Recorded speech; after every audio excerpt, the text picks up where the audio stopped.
Namaste, guys. This is Susan here with Pack Leader Dog Training, and I'm here with the lovely Rachel with Ecollar Dog Training, here for our weekly Q&A, and we finally hit Q&A 40. Crazy. Can you imagine Q&A 50? Can you imagine 100? No. Okay, but like pause. Do you remember when I came to your house? I think it was when I was there in October. And I think 50 was the one we were like, could you imagine doing Q&A number 50? Like, it was as I was leaving your house, because I think we had canceled that week's Q&A. Yeah, because we were on like Q&A 10 or something. Yeah. So weird. So oh my gosh. But how's your day been? Busy in a different way than usual. So I didn't have any training dogs today, yet so far, but I had a groom. So Mr. Oliver, who completed puppy program with me and is now in hands-off training, has been my little doodle. He has been my grooming guinea pig. So he was my first groom. I did him a few weeks ago, and then he came back today for another groom.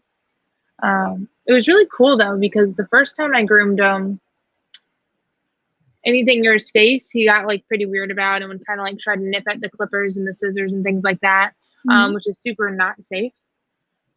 So during his puppy program, we've been doing a lot of work with grooming handling, which is something I do with all my puppies.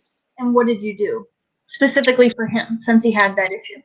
So specifically for him, knowing that I'm grooming now and knowing that was his issue, was I practiced the grooming hold, which is where you like hold their beard right here. Because before he would like pull away from it. So we practiced, I hold right here, you hold still. I can put my hand on top of your mouth, you hold still. And that was always just, I held, good, gave him some food. Held, good, gave him some food. Practice like doing this around his face and like kind of messing with the hair on his mouth.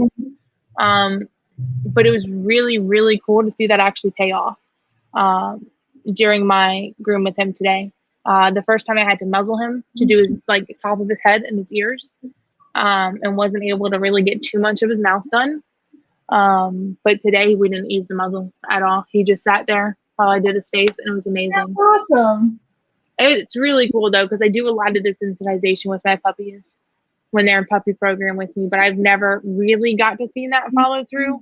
Like for going up and down stairs and walking on leash and walking on different surfaces. Yeah, but that's just like existing. But one of the things I say on my website to describe my puppy program is it's practicing handling in preparation for grooming and vet visits. I'm not a vet, so I don't get to see that side of it, but to see the groom is pretty cool. I don't know if that says. But to see that, to see him be good during his groom was kind of amazing.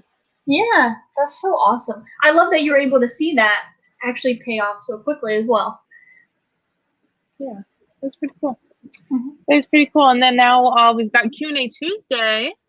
And then after this, I'm heading out to do another graduation lesson with Miss Zoe. Yes, with Miss Zoe. Who is also Doodle. Who's also Doodle, who also I may be grooming one day. She's a lot bigger though, a full-grown Doodle.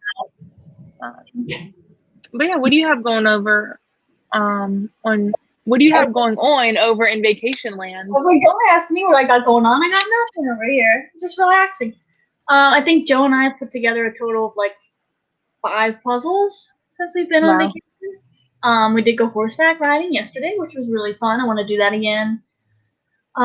We took like a tour of Gettysburg, but the one that we did, it wasn't really a lot of informational. They said a couple things here and there, but it was more like a trail ride through Gettysburg, but that was a lot of fun.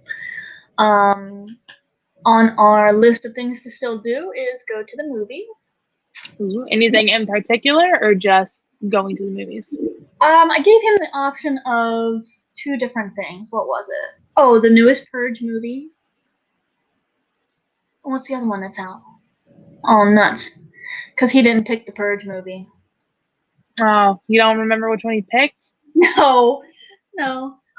But yeah, so we're going to go to the movies at some point in time. Our anniversary is actually on Friday. So we're going to figure out something awesome for that. Nice. Do you want to hear something that's going to make you feel really old? Or no, really young? Make me feel old? I was about to say, I'm not really sure what you could say to make me feel really old, but I got you. What do you got? It's gonna be our 5-year anniversary. Wow. I know. Of marriage. Dating. I was gonna specify. Yeah, dating. Will be on 12 years in September. Wow, you are old. Yes, I am. But yeah. Wow. 12. I don't even want to do the math to the option of how old I was when y'all started dating. Because then that's just gonna, this whole Q&A is gonna take a really depressing turn. Yeah. For you. Yeah. Let's see. I had a question for you, Susan, and then my brain froze because you're old. Oh, okay. I have a question for you. Okay. So one of my potential clients got a 1-year-old cat, and they currently have a 4-year-old dog. How do you recommend that they introduce each other? Right now, the dog tries to play with the cat, and the cat, of course, doesn't want to play. Tries to what? The dog, of course, tries to play with the cat. Okay. But the cat, doesn't want to play like that. Right. And the dog has 0 manners.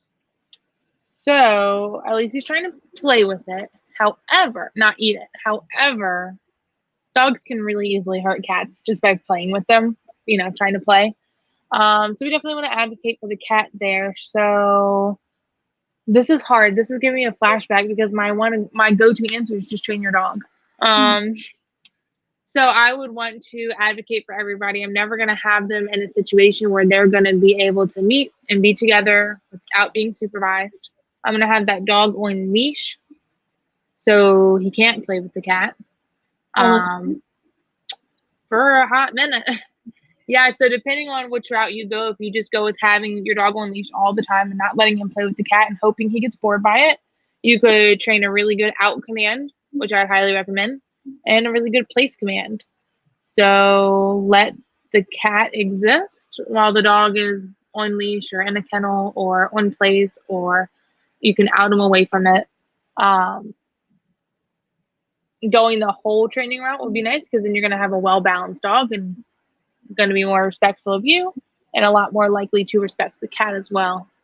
But as a safety precaution, I would definitely recommend having them on leash and never, ever leaving them alone unattended for the cat's safety. Those are just kind of a few that pop in my head. So I just remembered that last time we did, I was the client and you were the dog trainer, and then we could vice versa it. But what would you say to the client that says, well, that's really annoying having a leash on my dog all the time? I would say it is going to be really annoying. I'm not going to argue that. It's really annoying to have a dog drag a leash around, but it's going to be really annoying and really depressing when your dog kills your cat. In all honesty, I don't always have such blunt answers, but when it comes to dogs and cats, I'm going to be really strict because your dog can very easily kill a cat on accident. I've known it to happen before, and it was really sad. So have your dog on leash. Don't let them be together unattended. If you work really hard and train up your dog and go to a professional trainer, you can have a nice, well-balanced dog who is off-leash trained and can be off-leash in your house and know an off-leash out and an off-leash place and just be more balanced. You mentioned this dog has no manners. They got to kind of have manners if you're going to bring in a tiny little sibling into the house. So, question for you with this scenario. Would you ever be able to allow the dog and the cat together in the same room, not on a leash? So, dog and cat in the room, not on leash. The dog's not on a leash, yeah. Yeah, if you train up your dog and put in the work, yeah, that can happen. Especially since he's not trying to kill it. But if you can train up your dog and do the work, do reps of out, do reps of place. For me, example, if this was a potential client I was talking to, I would tell them about the milestone checklist. So your dog's not going to graduate training and poof, be completely fixed. Because I don't offer the one-on-ones like you do anymore. But I would talk about, you have to put in the work, and that's going to be our end picture. But if we don't do all the little steps in the meantime, if you skip steps, you're going to get sloppy work. And when we're dealing with cats and dogs together, or really honestly any living creatures together. And if we get sloppy, it could be dangerous. That's how I feel about that. What do you think? Yeah, One of my little rants there. I just wanted to get your thought process on it. So what if if the owner just put in leash work, and corrected the dog for not outing with like leash pops and got a really reliable out command, not having to use the leash, but of course the leash is still dragging. Would you ever take the leash off and then tell the dog out? So yeah, I mean, so that's going to go for like any command. You could, and your dog might out. But if they don't, you lose that seatbelt, right? You lose that form of communication. So I always tell my clients, don't give your dog a command if you can't enforce it. So if you've only taught your dog out on leash and you tell them out and they don't out, and you don't say happen to have a can of compressed air or something you can throw at your dog as a bonker next to you, if you can't enforce that out, your out just got watered down. And out and recall are two commands that do not water them down around me, because it really irks me, because those commands are like super safety issues, right? So could you? Sure. But if your dog blows you off, is that a risk you want to take? Let's switch to, I think we covered all of that. I just like to hear your thoughts on all that. Oh yeah, you'll get me rambling, you know that. Since you brought up recall, that's a really good point. I've noticed that owners tend to water that one down a lot and expect more of their dog than what they've trained them. So people will ask me, and we might have talked about this before, but people will say like, what word should I use to get my dog to come to me? And sorry, I grabbed that binder because I thought this was a graduation binder, but it wasn't. But I literally have a whole section for recall in my binder as I'm sharing. But continue. Perfect. So the word doesn't matter, and people will say, yeah. Oh, I had a couple people say, I don't think my dog knows their name. That's probably because you use their name a ton with zero meaning. Right. So they start to learn like you're just mumbly. And then I did tell the one client I had do a consult. I'm like, you can talk to your dog all you want because you're a normal human and you'll talk to your dog. Like you wake up in the morning and you're like, oh, hi, Sadie. How are you? Did you sleep well? That's great. But when you want your dog to do something, or at least when I want my dog to do something, I say very little. And you can always tell, like, I'm not going to be like, well, with a client dog, I'm not going to be like, now, Muffin, can you please sit down, honey? Can you sit down? No, it's going to be like, oh, hey, Muffin, how's it going? Sit. It's going to be like, I'm talking to you. That means nothing. And then if I say like one word by itself, that matters. So like you can mumble all you want to them, but when you're actually training them, I tend to say like very little, just what I want them to do. But you have to train them what the word means. So just like Muffin, come on, let's go, come on. And the dog's just staring at you in the yard and then walks away. You didn't do anything wrong per se. So it's not like you're using the wrong word. It's just you didn't give those words meaning. Right. Now, people also make the mistake is like, my dog used to come when I called, and now he doesn't. Either you just adopted your dog, or your dog was a puppy. So if you just adopted your dog, you're its whole world, especially for the first week. You're very exciting, and then after that, you're kind of boring. Same thing with a puppy. You're very exciting when the puppy's young. You're their whole world, and then they realize, well, outside's kind of exciting, and there's lots of cool things out there, but like you human are always there. So like, I'm not going to come to you anymore because I'd rather smell this smell outside. Right. That could be the issue too. It's like your dog used to come when you called it because you were its whole world. You were very exciting. You didn't really give those words meaning because there was no punisher if the dog didn't listen. And so now when you say them, the dog's like, Sorry, I'm pulling something up real quick. I wasn't trying to be rude. What are you pulling up? I did just remembered we had a question. Oh, nice. They were going to join us, but I figured I can read their question. So if they missed the live, we could talk about it later. But no, back to what you were saying. Right. Like, cause I freaking talk to Aya all the time. But when that word comes up, it's not that, oh, that was the right word. It's that that's the word I trained her. And I always like giggle to myself a bit when somebody was like, yeah, I don't know the right words to use. It's like I don't have a secret handbook with secret code words that once we say the word sit, our dogs sit without any training. Like we could train them ketchup, mustard, or what do you say, cucumber or something. Yeah, like I could train Gaia to mean cucumber to sit down or recall or whatever. But yeah, very good point there. Mm-hmm. Speaking of, did you see in the video I sent you? So Gaia, of course, has her sit command, which means to sit and hold that sit until you're released. Well, when I want her to like sit, if we're going to do a trick or if I'm going to pillar or if I'm going to put her collar on or whatever, but I don't want it to be like, I'm not going to enforce it. I tell her like, I've taught her on your butt. Yeah. I'm just like butt and she sits down. So I can do whatever I need to do. But if she breaks it, that's not watering down my command. Right. You don't have to worry about punishing her for not staying in her sit. I love that.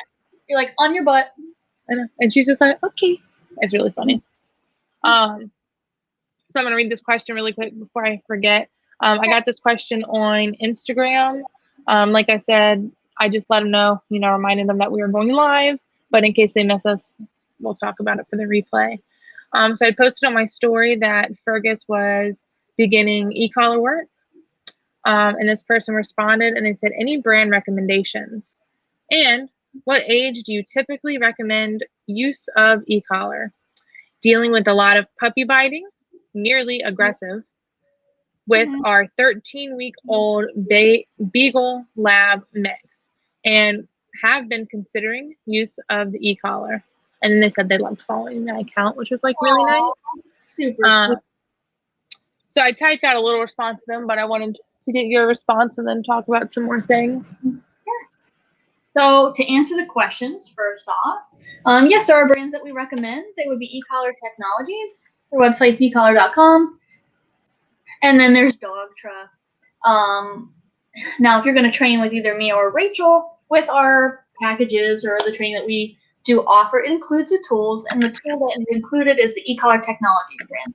Their stem is just more blunt. Yeah, their stem is more blunt. So if you don't have any, I don't like the Dogtra. Yeah, I don't like the dial. But if you have a Dogtra, I probably will train with it. And I say probably because I'll feel it again and make sure. But the dial's not as. The dial is not like as easy to do. So like this, I can like tap and dial up just like that. I don't know. There's this weird, and their stem is like sharp. Well, and like with ours, you can see the number on the dial, like on the little screen. So you can see like 1, 2, 3, 4, 5, 6, 7, 8. Well, with the Dogtra, it's a dial. It's like their numbers are around the dial. On the dial. Yeah, so I won't be able to really tell, which I don't know how we did that. That's a conversation for later. But I wouldn't. How would you tell really what working level you're on? After that, once you go to correctional, not a big deal. Very guessy. Very guessy. Yeah, I wouldn't. Yeah.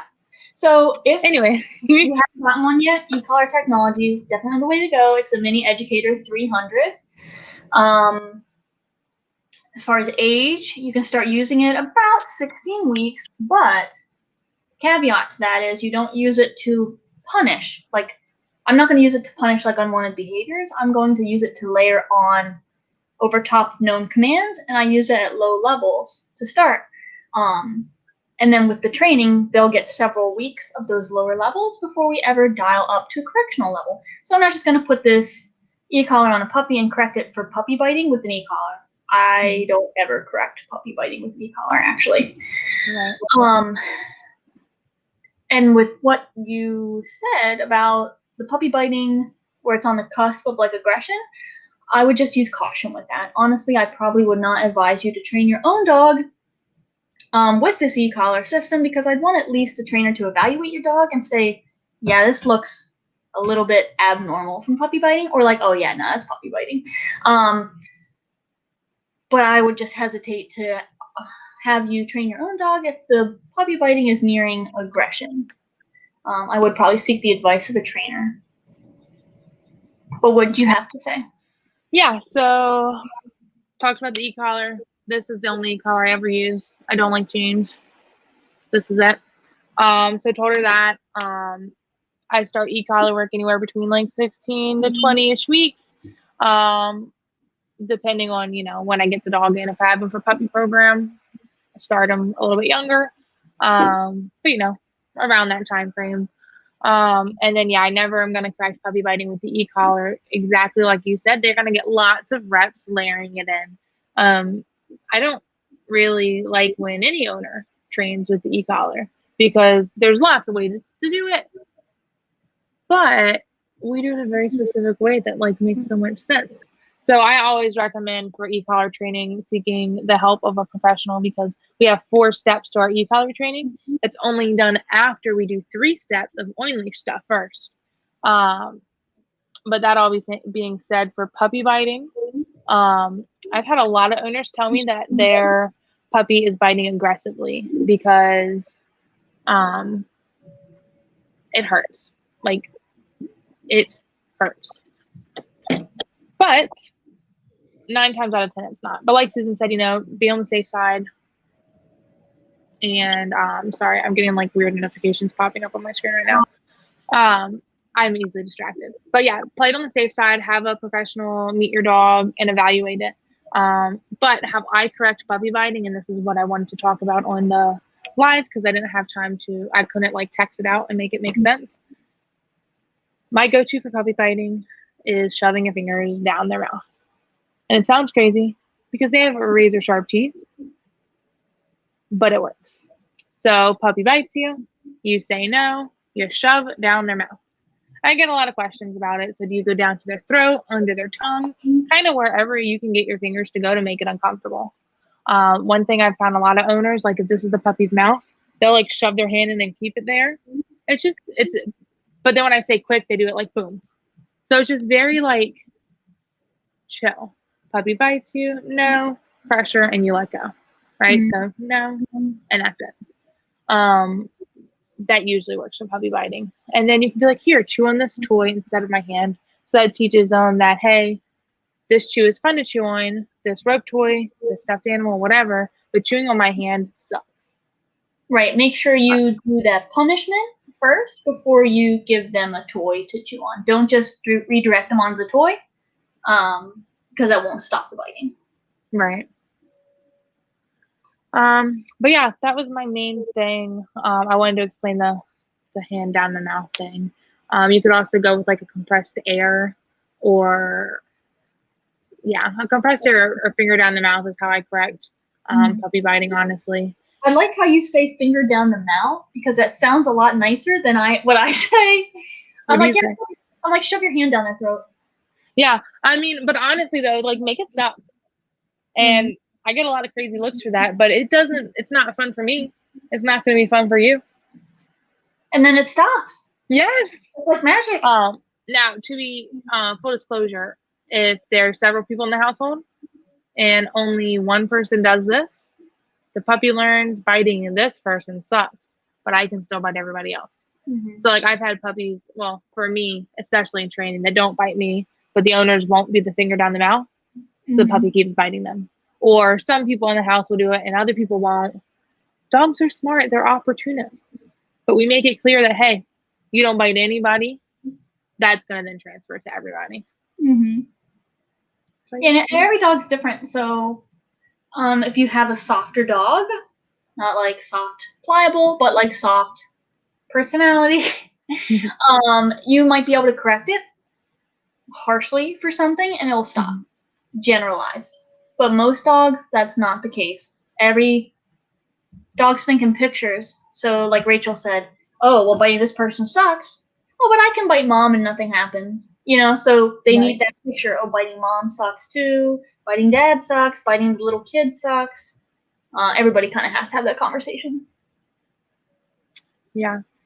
But I think that's all I got for that. You have anything else to add? I do not. Oh, sorry, I just got really distracted. And now I'm I just remembered that I have things to do after this. I know. So usually at the end of the Q&A, it's very calm. I download the video, post the upload, which I hope it lets me do this week. We're going from 38 to 40 on my Instagram because 39 would not upload. I'm hoping it's because in the beginning of the video, you kept cutting out. So I'm blaming you, but I'm hoping that's why it wouldn't upload. Because something weird was going on with the file. But not the point. I just remember that I have to go after this. My brain was already like slowing down to be done for the day. Yeah. But I've got... Yeah, with this time, we never do anything after the Q&A. So yeah, with that being said, do you have anything to say in 5 minutes? Well, not that it matters, but Sadie, a little bit earlier, we were playing ball, blah, blah. And this is just a little tidbit. So if anybody makes it to the end of this video, it's just some random information. But I want to tell Rachel anyway.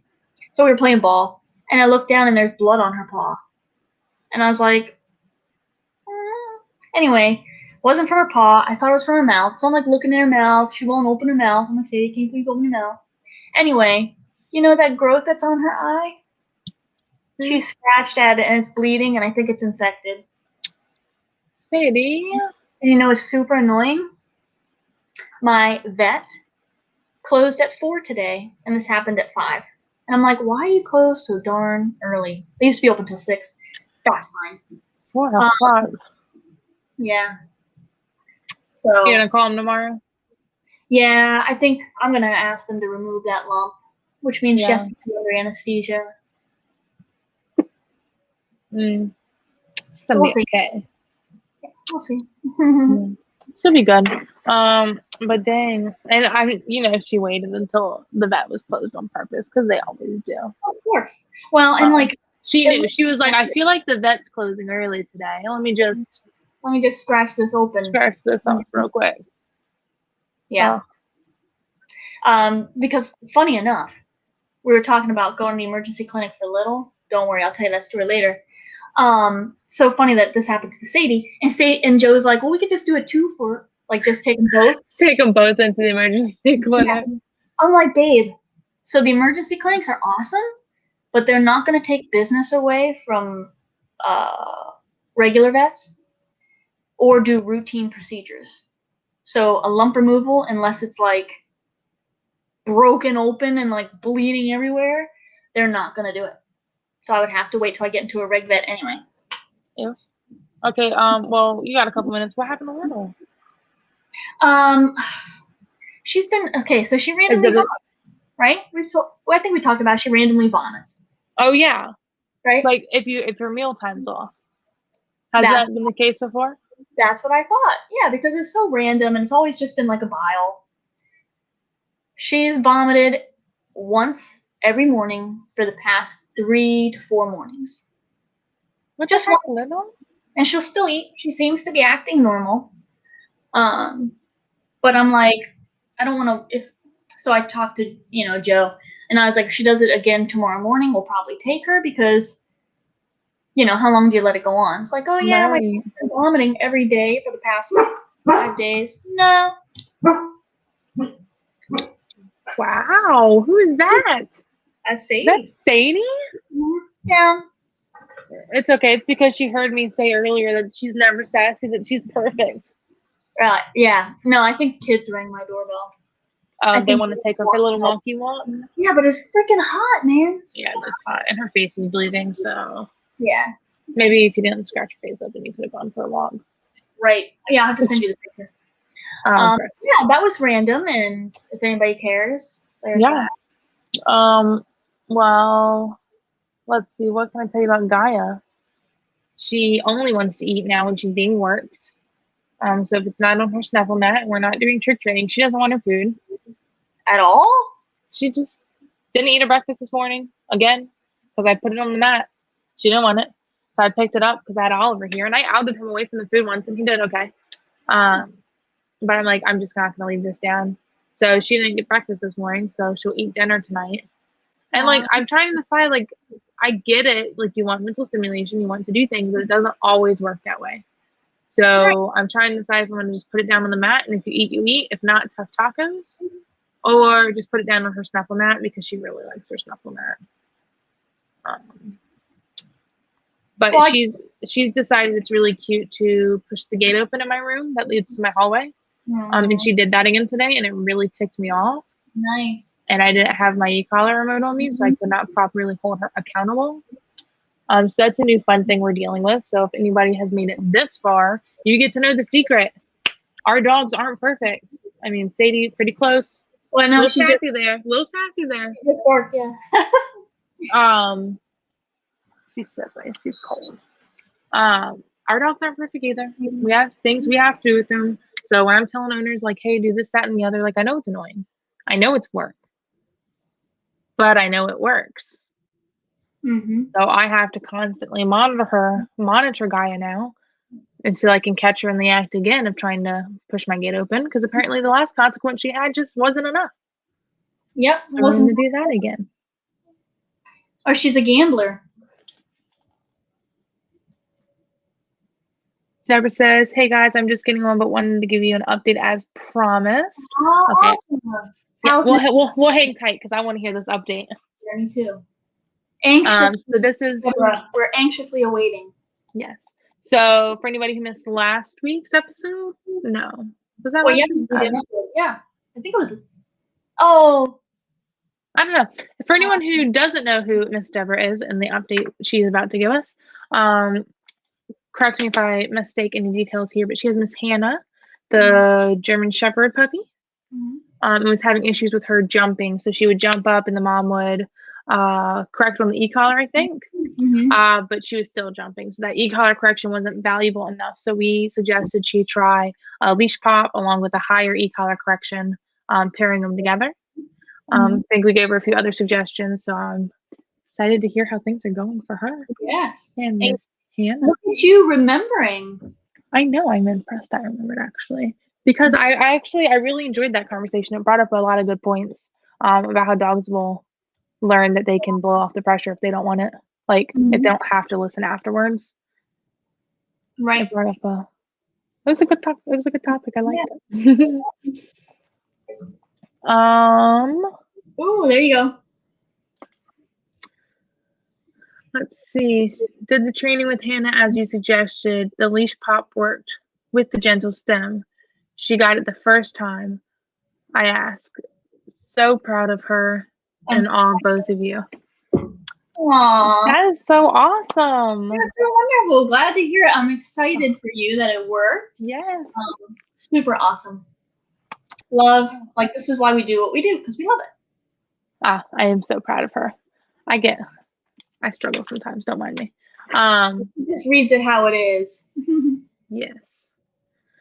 That's fantastic. That's super awesome. I'm so glad that worked. Let it be shown, you guys. If you take the time to watch your Q&As and ask questions, you're gonna get some results. You know, Miss Deborah, how much did you pay us for that training advice? Yeah. Nothing. These Q&As are free, so tell your friends, everybody who watches, ask your questions. And then fun fact for anybody who's watching this on a replay, I got to remember to say this next week at the beginning of the replay as well.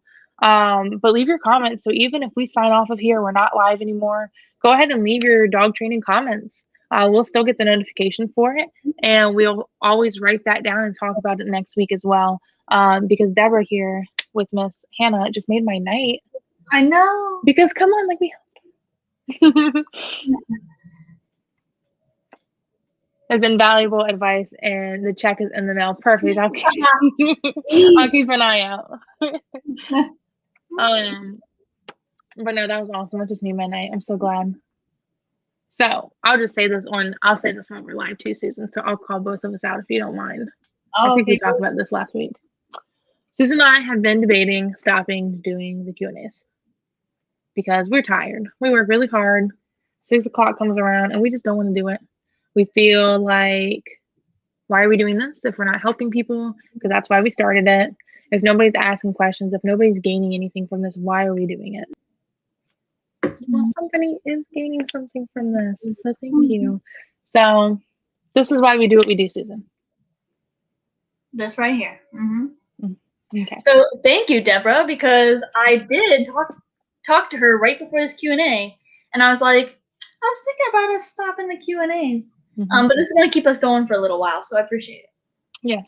Next week when we're like, oh, Q&A Tuesday. Can I take a nap? I'm gonna be like, Susan, do you remember that we helped Deborah and Hannah? And you're gonna be like, oh, and we're gonna just feel like revived and ready to do it. All right. Well, I gotta run. You gotta go. Yeah, you gotta go. I got a graduation lesson to get to. Thank you everybody for watching. As always, you can follow us on Facebook. Aw. Yay. Thank you, Deborah. She says, don't stop. Just refer to friend you guys. Oh, we appreciate it. Thank you. But yeah, as always, you can follow us on Facebook, Instagram, and YouTube at Pack Leader Dog and Rachel Kohler Dog Training. Everybody have a great night. Night.